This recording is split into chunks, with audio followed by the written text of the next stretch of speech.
Hello and welcome to Building Local Power, a podcast about how we can challenge corporate monopolies and expand the power of people to shape their own future. In this mini-series, we're taking a look back at our archive and sharing highlights from episodes that continue to be relevant today. We're returning to an episode called Dayen Talks America's Monopoly Problem, which features author David Dayen and ILSR's Christopher Mitchell. It originally aired August 6th, 2020.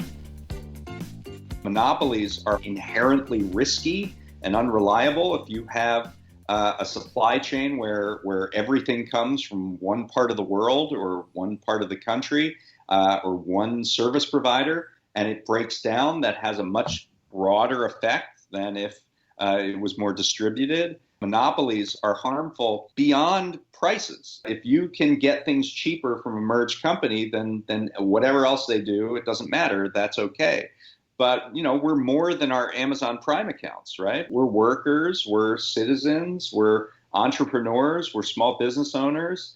And that all matters as much, if not more, than just whether or not a merger makes a company more efficient.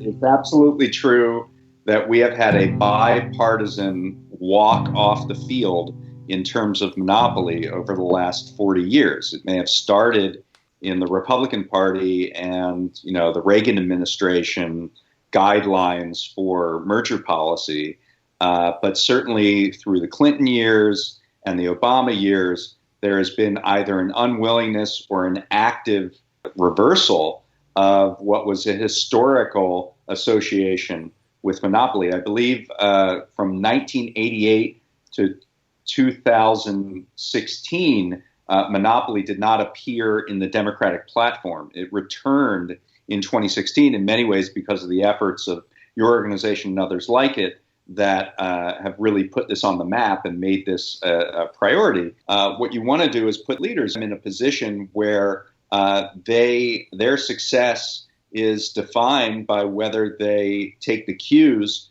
from a large social movement underneath them.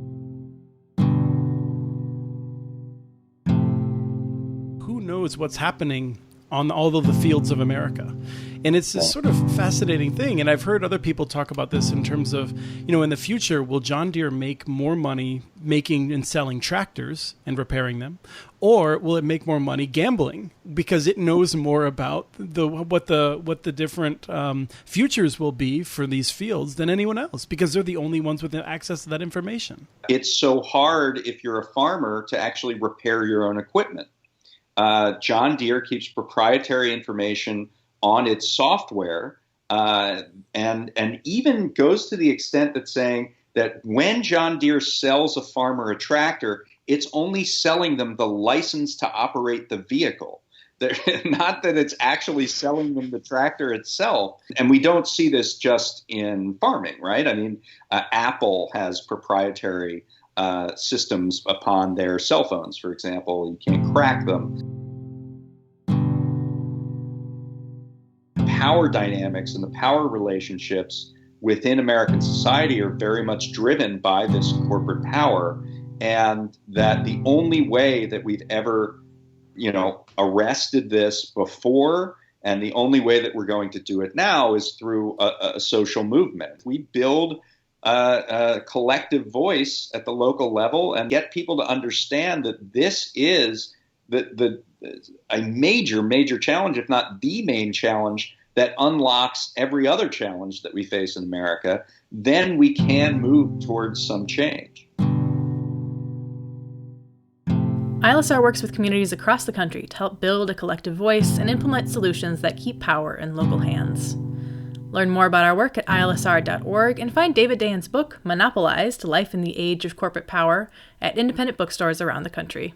If you liked what you heard today, find Building Local Power on your favorite podcast platform to listen to our full episode, which is called David Dayen Talks America's Monopoly Problem.